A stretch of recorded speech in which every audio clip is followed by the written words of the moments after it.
नमस्कार। विद्यार्थी कीर्तन मंडल सुनाथा की ओर से आज़ाद हमारे 108 चैनल में आप सभी प्रेमी बंधु मित्रों, विद्यार्थी मित्रों का हार्दिक स्वागत है। आज मेवाड़ के राज्य के मेवाड़ नरेश चित्तौड़गढ़ में जो रहने वाले रावर रतन सिंह,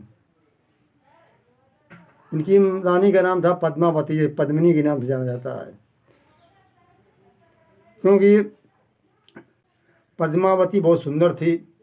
ये लंका के गंधर्व सेन की पुत्री थी जो ब्याह कर लाए थे। उनकी सुंदरता की कहानी दूर दूर तक विख्यात थी। तो उस समय दिल्ली के गद्दी पर अलाउद्दीन खिलजी राज कर रहा था।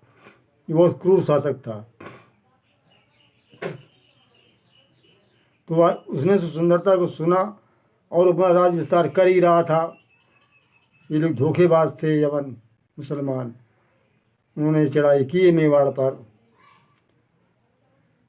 अलाउद्दीन आतंकी था, अलाउद्दीन आतंकी काया तंक यहाँ पर छाया था। पद्मावती की सुंदरता सुन मुंह में पानी भर आया था। उसके मुंह में पानी भर आया। सन 1303 ईस्वी में उसने गढ़ पर करी चढ़ाई है। घेर लिया चित्तौड़ दुष्ट ने, हमने जमकर लड़ी लड़ाई है। राजपूत झुकने वाले नहीं थे, मर मिटने वाले थे। लोग क्षत्रियों को कार कहते।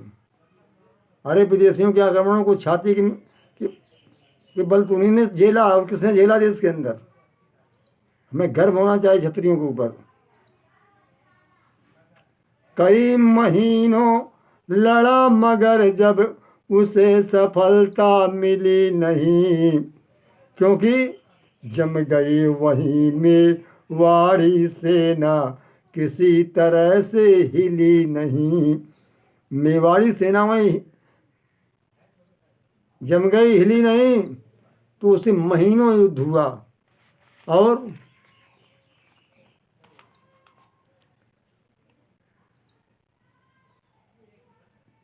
समझ गया कि यहाँ जीतना मुश्किल है।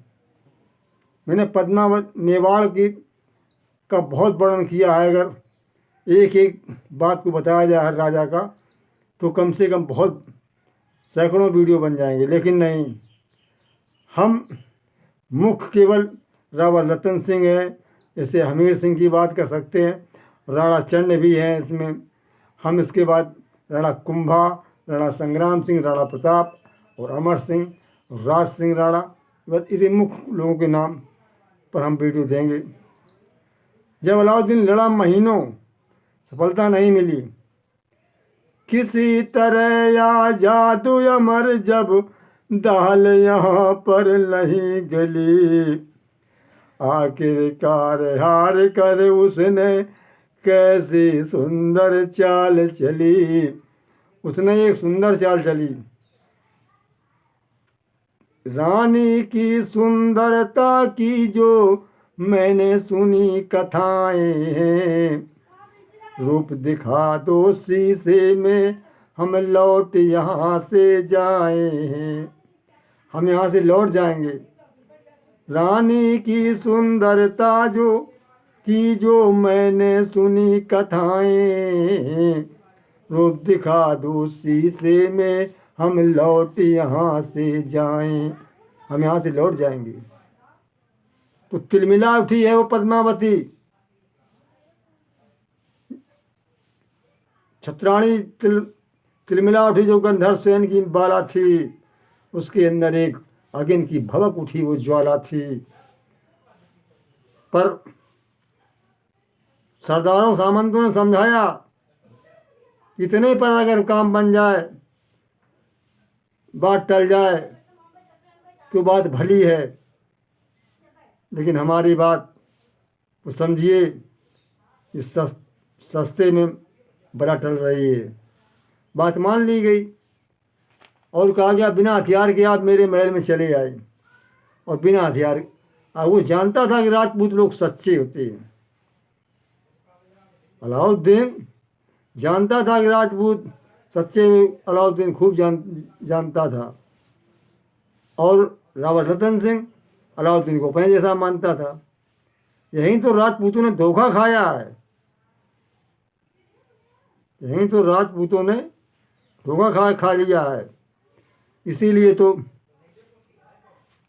हमारे मेवाड़ भूम राजपूताना हिंदुस्तान के छत्री तो थे, लड़ाके थे, वीर बाके थे, वीरता में सबसे आगे थे दुनिया में। लेकिन ये छल बल करना नहीं जानते थे।